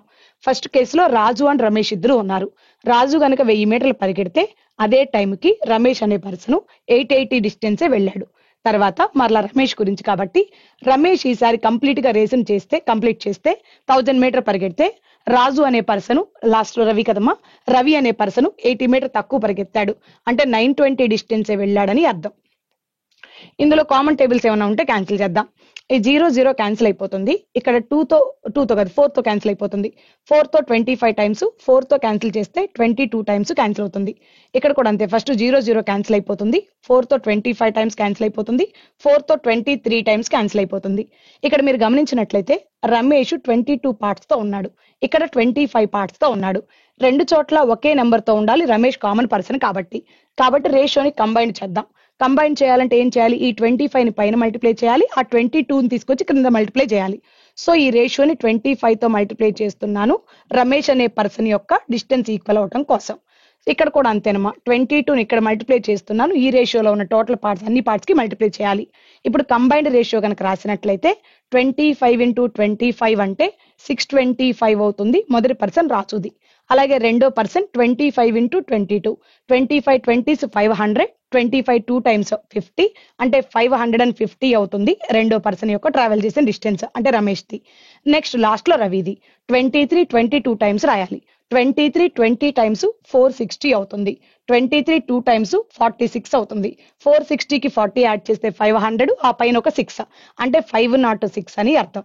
ఇప్పుడు చివరిలో మాట్లాడుతుంది ఎవరెవరి గురించి మాట్లాడుతున్నాడో చూద్దాం. రాజు బీట్ రవి అని అంటున్నాడు, అంటే ఫస్ట్ పర్సన్ గురించి లాస్ట్ పర్సన్ గురించి మాట్లాడుతున్నాడు. సో రాజు బీట్ రవి అంటే రాజు కంప్లీట్ డిస్టెన్స్ చేస్తే ఆ టైంకి రవి ఎంత డిస్టెన్స్ తో ఓడిపోతాడని అడుగుతున్నాడు. ఇప్పుడు రాజు కంప్లీట్ డిస్టెన్స్ మన లెక్క ప్రకారం 625 వచ్చింది, కానీ ఇదంతా ఎన్ని మీటర్ల రేసు? 1000 metre race. సో మొత్తం మీద 625 రేస్ లో ఉన్నప్పుడు రవి 506 వెళ్ళగలిగితే 1000 మీటర్ రేసులో ఎంత వెళ్ళగలుగుతాడో చూద్దాం. ఆ స్టెప్ ఎలా రాస్తున్నానంటే 1000 మీటర్ రేస్ అనేది మనకు వచ్చిన రేషియో ప్రకారం 625. ఇక్కడ మనకు కావాల్సింది రవి ఎంత డిస్టెన్స్ పరిగెడతాడని కాదు, రవి ఎంత దూరంలో ఓడిపోతాడనేది point.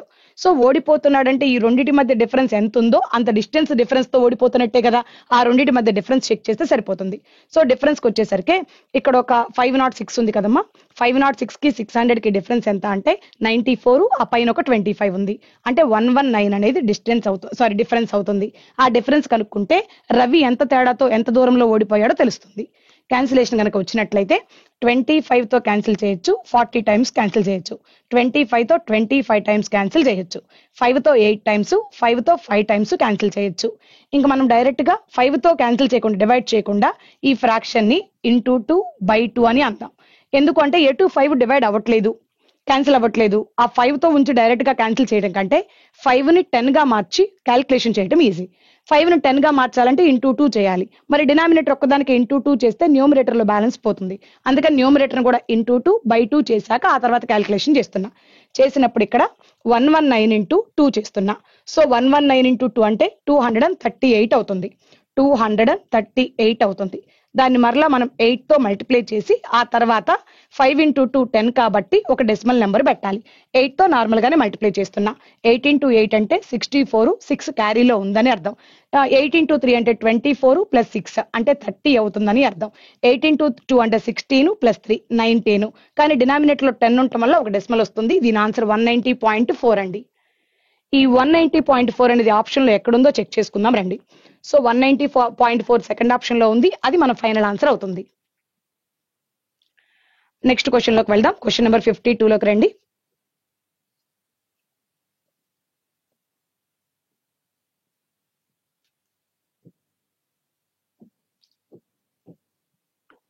If a square plus b square plus 9c square equal to 6a minus 4b plus 42c minus 62, then the value of 9abc is. ఒకసారి మీరు గమనించినట్లయితే ఆల్జిబ్రా టాపిక్ లో ఇలా మొత్తం మీద ఒక సింగిల్ ఈక్వేషన్ ఇచ్చి 3 వేరియబుల్స్ ఇచ్చాడు. నార్మల్ గా అయితే సింగిల్ ఈక్వేషన్ లో 3 వేరియబుల్స్ ఉంటే సాల్వ్ చేయలేం అసలు. కానీ ఎలా సాల్వ్ చేయొచ్చు అంటే దీన్ని ఒక ఫార్ములా రూపంలోకి మార్చుకొని సాల్వ్ చేయొచ్చు, లేదా LHS ని RHS ని కంపేర్ చేసైనా సాల్వ్ చేయొచ్చు. కానీ ఇక్కడ చూడండి, LHS లో ఏ స్క్వేర్ టర్మ్ ఉంది, RHS లో ఏ టర్మ్ ఉంది, కంపేర్ చేయడం కుదరదు. అంటే ఖచ్చితంగా ఒక ఫార్ములా రూపంలోకి మారిపోతుంది. ఎలాంటి ఫార్ములా రూపంలోకి మారిపోతుంది అంటే ఏ స్క్వేర్ ఉంది కదా, అంటే స్క్వేర్ టర్మ్స్ ఉన్నాయి కదా, సో A+B హోల్ స్క్వేర్లు, A-B హోల్ స్క్వేర్లు ఆ రూపంలోకి మార్చడానికి అవకాశం ఉంది. అందుకని మనం ఏం చేద్దామంటే ఇక్కడ ఏ స్క్వేర్ ఉంది, దాన్ని అలాగే రాస్తున్నా, ఏ స్క్వేర్ అని అలాగే రాస్తున్నా. ఇప్పుడు అటు నుంచి ఏ టర్మ్ ఇటు సైడ్ తీసుకొస్తున్నా. 6a కదా, అది ప్లస్ లో ఉంది, ఈ సైడ్ వస్తే మైనస్ అవుతుంది. కానీ తీసుకొచ్చేటప్పుడు 6a ని 2ab రూపంలోకి రాసుకోండి. ఫస్ట్ టర్మ్ ఏ స్క్వేర్, తర్వాతది 2ab టర్మ్ రావాలి. సో 2 ఇంటూ ఏ అంటే నాకు ఇక్కడ ఏనే ఉంది కాబట్టి ఏ రాశా. వాస్తవానికి ఉండాల్సిన 6a అయితే నేను 2a రాశా. అంటే ఖచ్చితంగా b ప్లేస్ లో 3 ఉంటుందని అర్థం. ఏ స్క్వేర్ మైనస్ 2ab తర్వాత ప్లస్ బి స్క్వేర్ కనుక వచ్చినట్లయితే అప్పుడు A-B whole square formula create అవుతుంది. అందుకని ఇక్కడ బి ప్లేస్ లో ఎంత ఉంది, 3 ఉంది కాబట్టి బి స్క్వేర్ అంటే 9 అని రాస్తున్నా. ఇక్కడ వరకు మొత్తం ఒక సెట్ A-B హోల్ స్క్వేర్ ఫార్ములాలోకి వస్తుంది. నెక్స్ట్ మళ్ళీ బి టర్మ్స్ లోకి వెళ్దాం. బి టర్మ్స్ లోకి వెళ్ళేటప్పుడు ఏం చేస్తున్నానంటే నా దగ్గర ఇక్కడ బి స్క్వేర్ ఉంది, అలాగే తీసుకుంటున్నాను. అటు సైడ్ నుంచి బి టర్మ్ తీసుకురావాలి. -4b ఇటు వస్తే ప్లస్ అవుతుంది. 2ab రూపంలోకి తీసుకురావాలి కదా. ఇక్కడ AB అంటే మొదటి టర్మ్ వచ్చేసరికి B అని ఉంది, అలాగే తీసుకున్నాను. 4b ఉండాల్సిన ప్లేస్ లో 2b రాసా. అంటే మరొక 2 తీసుకుంటే అప్పుడు 4b వస్తుంది, సరిపోతుంది. ఇప్పుడు నాకు చూడండి 2ab, b ప్లేస్ లో 2 ఉంది, అంటే b స్క్వేర్ ప్లేస్ లో 4 ఉండాలి. అప్పుడు ఇక్కడ A+B హోల్ స్క్వేర్ అనే ఫార్ములా క్రియేట్ అవుతుంది. తర్వాత సి టర్మ్ కు వెళ్దాం. సి టర్మ్ లో 9c స్క్వేర్ ఉంది కదా, దాన్ని నేను 3c హోల్ స్క్వేర్ గా రాస్తున్నా. 3c హోల్ స్క్వేర్, ఏ స్క్వేర్ టర్మ్ రావాలి కదా అందుకోసం. తర్వాత వచ్చేటప్పటికి ఇక్కడ 42c ఉంది ప్లస్ లో, ఈ సైడ్ వస్తే మైనస్ అవుతుంది. కానీ దాన్ని 2ab రూపంలోకి మార్చుకోవాలి కాబట్టి 2 ఇంటూ ఏ అంటే మన ఫస్ట్ టర్మ్ ఎంత ఉంది 3c ఉంది అంటే అక్కడికి ఎంత అయింది 6c అయింది దాన్ని 7 తో మల్టిప్లై చేస్తే 42c అవుతుంది ఇక్కడ మీరు గమనించినట్లయితే b ప్లేస్ లోకి 7 వచ్చింది అంటే b స్క్వేర్ ప్లేస్ లోకి ఏం రావాలి 7 స్క్వేర్ 49 రావాలని అర్థం ఇక్కడ మీరు గమనించినట్లయితే ఇంకేం మిగలదు దిస్ ఈజ్ ఈక్వల్ టు 0 అవుతుంది మీకు డౌట్ రావచ్చు ఏ టర్మ్ ని తీసుకెళ్ళావు బి టర్మ్ తీసుకెళ్ళావు సి టర్మ్ తీసుకెళ్ళావు 62 ని తీసుకెళ్ళలేదు కదా అది అక్కడే ఉంటుంది కదా అని కానీ ఇక్కడ నేను 62 ని కూడా ఇండైరెక్ట్ గా తీసుకెళ్ళిపోయా ఎలా తీసుకెళ్ళానో చూద్దాం రండి ఇక్కడ టర్మ్ నాకు కాన్స్టెంట్ టర్మ్ ఎంత ఉంది 9 ఇక్కడ 4 9 ప్లస్ 4 13 ఇక్కడ ఎంత ఉంది 49 ఉంది 13 కి 49 యాడ్ చేస్తే 62 వస్తుంది ఆ 62 నే 9 గా 4 గా 49 గా స్ప్లిట్ చేశా మాకు ఇలాగే స్ప్లిట్ చేయాలని ఎలా తెలుస్తుంది అంటే ఇక్కడ బి టర్మ్ ఏదైతే ఉందో అలాగే బి స్క్వేర్ స్ప్లిట్ చేస్తే చాలు మనం 62 ని డైరెక్ట్ గా స్ప్లిట్ చేయకుండా బి టర్మ్ కనుక రాయగలిగితే బి స్క్వేర్ తీసుకుంటే సరిపోతుంది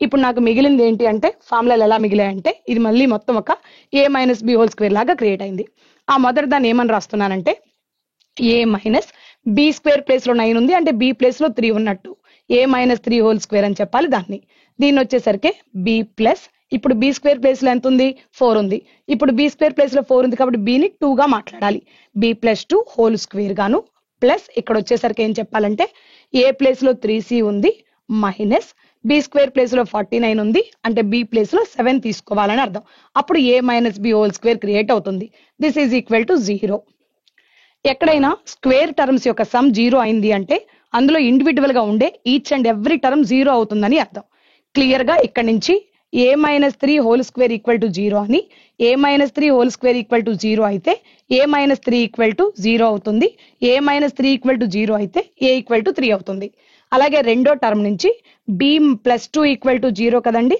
b ప్లస్ 2 ఈక్వల్ టు 0 అయితే b ప్లస్ 2 0 అవుతుంది b ప్లస్ 2 ఈక్వల్ టు 0 అయితే b ఆ ప్లస్ 2 అటు సైడ్ వెళ్ళిపోయి b is equal to minus 2 గా మారిపోతుంది మైనస్ 2 అలాగే ఇక్కడికి వచ్చేసరికి 3c minus 7 whole square equal to 0 కదండి ఇప్పుడు మనకి ఫైనల్ గా 3c మైనస్ 7 ఈక్వల్ టు 0 అవుతుంది మళ్ళీ ఆ మైనస్ 7 అటు వెళ్ళిపోయి 3c ఈక్వల్ టు 7 గాను c ఈజ్ ఈక్వల్ టు 7/3 గాను మారుతుంది అప్పుడు ఏ తెలుసు బి తెలుసు సి తెలుసు అతను అడిగిన క్వశ్చన్ లో ఆన్సర్ చేస్తే సరిపోతుంది సబ్స్టిట్యూట్ చేస్తే సరిపోతుంది 9 ఇంటూ ఏ అంటే 3 అండి బి అంటే -2 అండి బి అంటే -2 సి అంటే 7/3 సి అంటే 7/3 క్యాన్సిలేషన్ లో 3 క్యాన్సిల్ అయిపోతుంది అలాగే 9 into 2 -18 into 7 -26 so our answer is -26 second option answer అండి నెక్స్ట్ క్వశ్చన్ లోకి వెళ్దాం క్వశ్చన్ నెంబర్ 56 లోకి రండి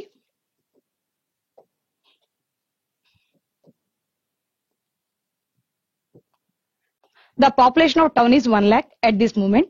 It increases by 5% in first year. However, in the second year, due to immigration, the population drops by 15%.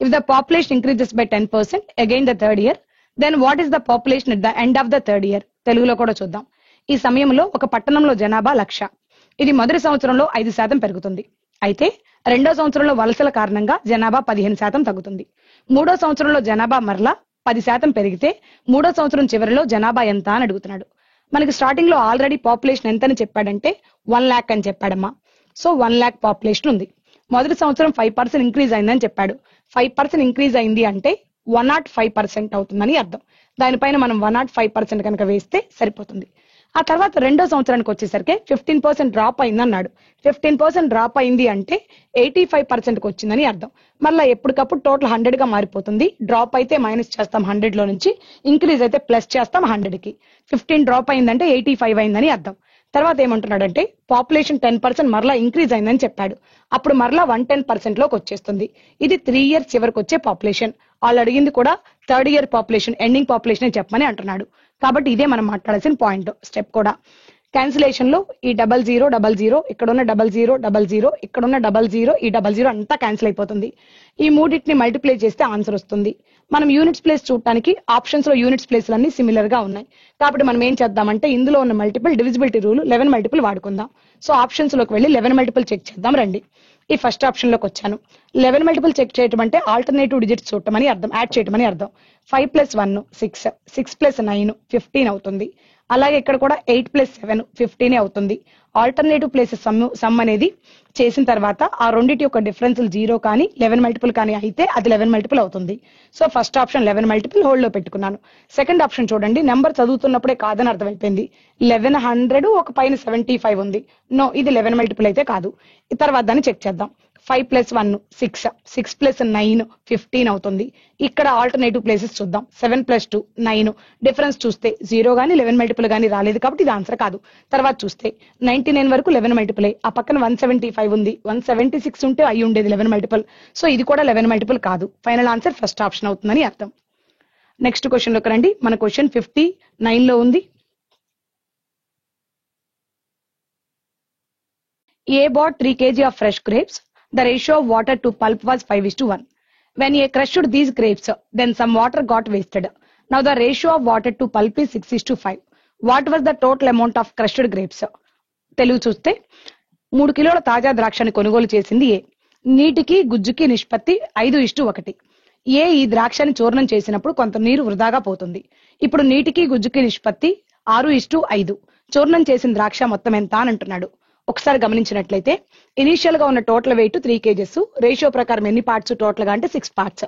అంటే 6 parts అనేది 3 kgs అయితే 1 part ఎంత అవుతుందంటే 6 లో హాఫ్ కదా 3, అంటే 1 లో హాఫ్ 0.5 అవుతుందని అర్థం. ఇక్కడ 1 పార్ట్ అంటే ఏంటి, వాడు చెప్పిన పల్ప్ పార్ట్ చెప్పాడు కదా, ఆ పల్ప్ పార్ట్ తీసుకున్నా. ఎందుకు పల్ప్ పార్ట్ తీసుకున్నానంటే వాటర్ వేస్ట్ అవుతుందని క్లియర్ గా మెన్షన్ చేశాడు, అంటే పల్ప్ కాన్స్టెంట్ గా ఉంటుందని అర్థం. సో ఈ లెక్క పల్ప్ మీద బేస్ అయి చేస్తే ఈజీగా ఉంటుంది. ఇక్కడ 1 పార్ట్ 0.5 kg, ఇనీషియల్ గా ఉన్న పల్ప్ 0.5 kg. క్రష్ అయిన తర్వాత వాటర్ వేస్ట్ అయిన తర్వాత ఫైనల్ గా మిగిలే దాంట్లో కూడా, క్రష్ చేసిన తర్వాత ఫైనల్ గా మిగిలే దాంట్లో కూడా పల్ప్ అలాగే ఉంటుంది. రేషియో ప్రకారం పల్ప్ ఇక్కడ 5 పార్ట్స్ అని చెప్పాడు. సో ఈ 0.5 kg అనేది ఫైనల్ గా వచ్చిన రేషియోలో 5 పార్ట్స్ అయితే, క్రష్ అయిన తర్వాత మిగిలే గ్రేప్స్ గురించి అడుగుతున్నాడు కదా, అంటే టోటల్ గా 11 పార్ట్స్ గురించి కనుక్కోమని అంటున్నాడు. క్యాన్సిలేషన్ లో 5 క్యాన్సిల్ అయిపోతుంది. 11 × 0.1 అంటే 1.1 kg అవుతుంది. సో 1.1 kg అనేది ఆప్షన్ 3 లో ఉంది. అది మన ఆన్సర్ అండి. నెక్స్ట్ క్వశ్చన్ లోకి వెళ్దాం. 62. A tank has a leak which would empty the completely filled tank in 20 hours. If the tank is full of water and a pipe is opened which admits 8 liters of water per minute in the tank, the leak takes 30 hours to empty the tank. How many liters of water does the tank hold? తెలుగులో కూడా చూద్దాం. తొట్టెకు రంధ్రం ఉండటం వల్ల ఆ రంధ్రం పూర్తిగా నిండిన తొట్టిని 20 గంటల్లో ఖాళీ చేస్తుంది. తొట్టె పూర్తిగా నీటితో నిండి ఉండి తొట్టెలో నిమిషానికి 8 లీటర్ల నీటిని అనుమతించే కుళాయిని తెరిస్తే రంధ్రం ఉన్న తొట్టెని ఖాళీ చేయడానికి 30 గంటలు పడుతుంది. తొట్టె ఎన్ని లీటర్ల నీటిని కలిగి ఉంటుంది అని అంటున్నాడు. క్వశ్చన్ మీనింగ్ ఒకసారి చూద్దాం. ముందు ఓన్లీ అవుట్లెట్ వర్క్ చేస్తే 20 hours లో ఎంటీ అవుతుంది ట్యాంక్ అనేది. తర్వాత ఇన్లెట్ గురించి మాట్లాడుతూ దాని కెపాసిటీ చెప్తున్నాడు. 1 minute కి 8 లీటర్ వాటర్ ని పోస్తుందని చెప్తున్నాడు. ఇన్లెట్ గురించి మాట్లాడిన తర్వాత ఆ ట్యాంక్ ఎంటీ అవ్వడానికి 30 hours పడుతుందని చెప్పాడు. ముందుగా 20 hours పట్టింది ఎంటీ అవ్వడానికి, ఇప్పుడు 30 hours పడుతుంది. అంటే అర్థం ఏంటంటే ఇన్లెట్ కూడా వర్క్ చేస్తుందని ఇండైరెక్ట్ గా చెప్పినట్టే. సో ఇదేమో inlet and outlet together work, ఇది కేవలం అవుట్లెట్ వర్కే. ఇప్పుడు నాకు ఫస్ట్ ఇన్లెట్ వర్క్ కనుక్కుంటే, ఇన్లెట్ ఎంత టైంలో ఆ ట్యాంక్ ను ఫిల్ చేస్తుందో కనుక్కుంటే ఆ ట్యాంక్ కెపాసిటీ చెప్పడానికి అవకాశం ఉంటుంది. మన దగ్గర ఇదేమో ఇద్దరి టుగెదర్, అది ఒకళ్ళ అలోన్. ఇద్దరి టుగెదర్ ఉంది, ఒకళ్ళ అలోన్ ఉంది. AB/A-B రాస్తే మరొకళ్ళ అలోన్ వస్తుంది. ఇక్కడ క్యాన్సిలేషన్ లో కనుక చెక్ చేసుకున్నట్లయితే 60 అనేది వస్తుంది. అంటే 60 hours లో ట్యాంక్ ని ఫిల్ చేయగలుగుతుంది ఇన్లెట్ అనేది. ఇప్పుడు నాకు కావాల్సింది ఇన్లెట్ ఫిల్ చేసే టైం కాదు, ట్యాంక్ యొక్క కెపాసిటీ కావాలి. ఈ ఇన్లెట్ నిమిషానికి 8 లీటర్ వాటర్ ని పోస్తుంది. ఇది అవర్స్ లో 60 hours లో ఫిల్ చేస్తుంది. ఈ అవర్స్ ని ముందు మినిట్స్ లోకి మార్చుకుంటున్నా. 60 hours ని మినిట్స్ లోకి మార్చుకోవడానికి ×60 అని రాసా. అంటే ట్యాంక్ ని ఫిల్ చేయడానికి ఇంత మినిట్స్ టైం పడుతుంది. సో ఒక్కొక్క మినిట్ కి 8 లీటర్ చొప్పున ఇన్ని మినిట్స్ కి ఎంత లీటర్ పోస్తుందో అదే ట్యాంక్ యొక్క కెపాసిటీ అవుతుంది. నా దగ్గర క్యాలిక్యులేషన్ లో ఇది 3 multiple, ఇది 3 multiple, అంటే ఆన్సర్ 9 multiple అవ్వాలని అర్థం. ఆప్షన్ లో కనుక వెళ్ళి చెక్ చేసినట్లయితే ఇది 9 multiple కాదు, సెకండ్ ఆప్షన్ 9 multiple కాదు, థర్డ్ ఆప్షన్ 9 multiple అవుతుంది, ఫోర్త్ ఆప్షన్ 9 multiple కాదు, థర్డ్ ఆప్షన్ ఆన్సర్ అండి. నెక్స్ట్ క్వశ్చన్ లోకి వెళ్దాం. క్వశ్చన్ నెంబర్ 65 లో ఉంది. Base radius and height of cone are 9 cm and 12 cm. Then the radius of the largest sphere that can be fit in the cone is. Telugu చూద్దాం. శంకు యొక్క మూల వ్యాసార్థం మరియు ఎత్తు వరుసగా 9 సెంటీమీటర్లు మరియు 12 సెంటీమీటర్లు అయినా శంకులో అమర్చగలిగే అతిపెద్ద గోళం యొక్క వ్యాసార్థం కనుక్కోమని అంటున్నాడు. ఒకసారి క్వశ్చన్ కనుక చూసినట్లయితే క్లియర్ గా కానికల్ షేప్ లో ఒక పెద్ద స్పియర్ ని పెట్టానని చెప్తున్నాడు, ఫిట్ చేశానని చెప్తున్నాడు. ఎలా పెట్టగలరు ఒక పెద్ద స్పియర్ ని అంటే, ఆ స్పియర్ ఇక్కడ మనకు ట్రయాంగిల్ ఫామ్ అయింది కదండి, ఈ ట్రయాంగిల్ యొక్క సైడ్స్ ని తాకుతూ పెట్టగలిగే స్పియర్ ని మాత్రమే మనం దాంట్లో ఫిట్ చేయగలం. ఇలాంటి స్పియర్ ని మాత్రమే ఫిట్ చేయగలం. ఇప్పుడు ఈ స్పియర్ మీరు గనక గమనించినట్లయితే ట్రయాంగిల్ లో ఉన్న సర్క్యులర్ షేప్ కనిపిస్తుంది, గమనించండి. ఒక ట్రయాంగిల్ లో ఇలా గనక సర్కిల్ పెడితే దాన్ని మనం ఇన్ సర్కిల్ అని అంటాం. ఇన్ సర్కిల్ యొక్క రేడియస్ ని ఇన్ రేడియస్ అంటాం. ఈ స్పియర్ యొక్క రేడియసే ఈ ట్రయాంగిల్ ప్రకారం చూస్తే అది ఇన్ రేడియస్ అవుతుంది. ఇండైరెక్ట్ గా ఈ క్వశ్చన్ లో మనల్ని ఇన్ రేడియస్ కనుక్కోమని అంటున్నాడు. ఇన్ రేడియస్ కనుక్కోవాలంటే ఈ ట్రయాంగిల్ కి పేరు పెడదాం. ఈ ట్రయాంగిల్ యొక్క ఏరియా తెలియాలి, ఆ ట్రయాంగిల్ యొక్క పెరిమీటర్ కూడా తెలియాలి. ఇన్ రేడియస్ ని స్మాల్ ఆర్ తో డినోట్ చేస్తారు. సో ఇన్ రేడియస్ కనుక్కోవడానికి ఫార్ములా డెల్టా బై ఎస్ అనేది ఫార్ములా. డెల్టా అంటే ట్రయాంగిల్ యొక్క ఏరియా అని, ఎస్ అంటే సెమీ పెరిమీటర్ అని అర్థం. ఇందులో మనకిచ్చిన కొలతలు ఏంటో చూద్దాం. మనకిచ్చిన మెజర్మెంట్స్ వచ్చేసరికి ఆ కానికల్ షేప్ యొక్క రేడియస్ 9 అన్నాడు. ఇక్కడ వరకే రేడియస్ ఉంటుంది, ఈ పాయింట్ వరకే రేడియస్ ఉంటుంది, ఈ పాయింట్ వరకు రేడియస్, అది 9. ఇది కూడా రేడియసే 9. మొత్తం మీద కలిపితే డయామీటర్ ఎంత అవుతుంది అంటే, ఈ సైడ్ ఎంత అవుతుంది టోటల్ గా అంటే ఇది 18 అవుతుందని అర్థం. అలాగే ఈ కానికల్ యొక్క హైట్ కూడా ఇచ్చాడు. హైట్ ఎంత ఇచ్చాడు అంటే 12 అని ఇచ్చాడు. 12 అని ఇచ్చాడు. ఇప్పుడు క్లియర్ గా ఇది రైట్ యాంగిల్ ట్రయాంగిల్ అని మనకు తెలుసు. రైట్ యాంగిల్ ట్రయాంగిల్ లో ఈ సైడ్ మాత్రమే చెక్ చేసుకుంటే, రేడియస్ మాత్రమే చెక్ చేసుకుంటే 9, హైట్ చెక్ చేసుకుంటే 12. కానికల్ లో రేడియస్, హైట్, స్లాంట్ హైట్ నేను L తో డినోట్ చేస్తున్నాను. ఇవి 3 రైట్ యాంగిల్ ట్రయాంగిల్ ఫామ్ చేస్తాయి. ఆల్రెడీ నా దగ్గర రేడియస్ 9 ఉంది, హైట్ 12 ఉంది. స్లాంట్ హైట్ ఏమవుతుంది అంటే ఇది 3 3s, ఇది 3 4s, ఇది ఏమవుతుందంటే 3 5s అవుతుంది. ఎందుకంటే పై దగ్గర స్ట్రిప్లెట్స్ 3 4 5 అని తెలుసు, కానీ మల్టిప్లై విత్ 3 తీసుకోవాలి. అంటే ఆటోమేటిక్ ఈ స్లాంట్ హైట్ ఏమవుతుంది అంటే 15 అవుతుందని అర్థం. సేమ్ వే ఇటు కూడా అంతే, ఇది కూడా స్లాంట్ హైటే కాబట్టి ఇది కూడా 15 అవుతుంది. ఇప్పుడు మనకు కావాల్సిన మెజర్మెంట్స్ అని వచ్చేసాయి. ఇన్ రేడియస్ కనుక్కుందాం రండి. ఇన్ రేడియస్ కనుక్కోవాలంటే ట్రయాంగిల్ యొక్క ఏరియా కావాలి first. Half into base into height. Triangle యొక్క బేస్ అంటే ఇది మొత్తము కదా, సో ట్రయాంగిల్ యొక్క బేస్ అంటే 18 ఇంటూ హైట్ తీసుకుంటున్నాను. సో హైట్ ఎంత ఇచ్చాడు, 12 ఇచ్చాడు. 12 ఇది 2 తో 9 టైమ్స్ క్యాన్సిల్ అయిపోతుంది. ఇది బై సెమీ పెరిమీటర్ తీసుకోవాలి. అంటే ఆల్ సైడ్స్ ను యాడ్ చేసి బై 2 చేయాలి. సో ఇది ఒక సైడ్ ట్రయాంగిల్ కి 15 ప్లస్ 15 30. ఇది ఒక సైడ్ 30 ప్లస్ 18 48 లో బై 2 హాఫ్ తీసుకుంటేనే సెమీ పెరిమీటర్ వస్తుంది 24. 12 తో 24 ని 2 టైమ్స్ క్యాన్సిల్ చేయొచ్చు. 9/2 అంటే 4.5 అవుతుంది. సో మన ఫైనల్ ఆన్సర్ 4.5. ఆప్షన్ లోకి వెళ్ళి చెక్ చేస్తే 4.5 థర్డ్ ఆప్షన్ ఆన్సర్ అండి. నెక్స్ట్ క్వశ్చన్ లోకి వెళ్దాం. Question number 68. The average attendance of all students in a class is 54%. If the average attendance of boys is 72% and the average attendance of girls is 45%, then find the attendance ratio of the boys and girls is. Telugu చూద్దాం. తరగతిలో విద్యార్థులందరూ సగటు హాజరు 54%, తరగతిలో బాలురు సగటు హాజరు 72% మరియు బాలికల సగటు హాజరు 45% అయితే బాలురు మరియు బాలికల హాజరు నిష్పత్తి కనుక్కోమని అంటున్నాడు. ఇది మొత్తం క్లాస్ యొక్క అటెండెన్స్ పర్సెంటేజ్. అందులో బాయ్స్ అటెండెన్స్ పర్సెంటేజ్ ఇది, గర్ల్స్ యొక్క అటెండెన్స్ పర్సెంటేజ్ ఇది. క్లాస్ ని 2 డిఫరెంట్ పార్ట్స్ గా డివైడ్ చేశాడు, boys and girls. Class total గురించి కూడా మాట్లాడుతున్నాడు. ఇలా 2 డిఫరెంట్ పార్ట్స్, వాటి టోటల్ మాట్లాడితే మనం ఎలిగేషన్ వేసుకుంటే సరిపోతుంది. సో క్లాస్ యొక్క టోటల్ అటెండెన్స్ ఎంత అంటే 54, బాయ్స్ దెంతా 72, గర్ల్స్ దెంతా 45 అని ఇచ్చాడు. క్రాస్ గా సబ్ట్రాక్ట్ చేస్తే మనకి క్వాంటిటీ రేషియో వస్తుందని అర్థం. ముందు మాట్లాడింది బాయ్స్ గురించి, తర్వాత మాట్లాడింది గర్ల్స్ గురించి. క్రాస్ గా సబ్ట్రాక్ట్ చేస్తే 54 కి 45 కి డిఫరెన్స్ ఎంత అంటే 9 అండి. తర్వాత 72 కి 54 కి డిఫరెన్స్ ఎంత అంటే 18. రేషియో ప్రకారం కనుక స్ప్లిట్ చేసినట్లయితే, రేషియోని కనుక కట్ చేసినట్లయితే 9:18 అంటే 1:2 అవుతుంది. సో బాయ్స్ కి గర్ల్స్ కి రేషియో 1:2. 1:2 ఫస్ట్ ఆప్షన్ లో ఉంది, అది మన ఆన్సర్. నెక్స్ట్ క్వశ్చన్ లోకి వెళ్దాం. Question number 71. A box contains stones numbered 1 to 40. One stone is taken out randomly. What is the probability of that stone is a multiple of 5 or 7? Telugu చూద్దాం. ఒక పెట్టెలో 1 నుండి 40 వరకు రాళ్లు ఉన్నాయి. ఒక రాయి యాదృచ్ఛికంగా బయటకు తీయబడిన ఆ రాయి 5 లేదా 7 యొక్క గుణకం అయ్యే సంభావ్యత ఎంత అని అంటున్నాడు. క్లియర్ గా క్వశ్చన్ లో ఏం చెప్తున్నాడంటే 1 నుంచి 40 వరకు నెంబర్స్ ఉన్నాయి. అందులో ఒక నెంబర్ పిక్ చేస్తే అది 5తో కానీ 7తో కానీ డివైడ్ అయ్యే నెంబర్ కావాలని అంటున్నాడు.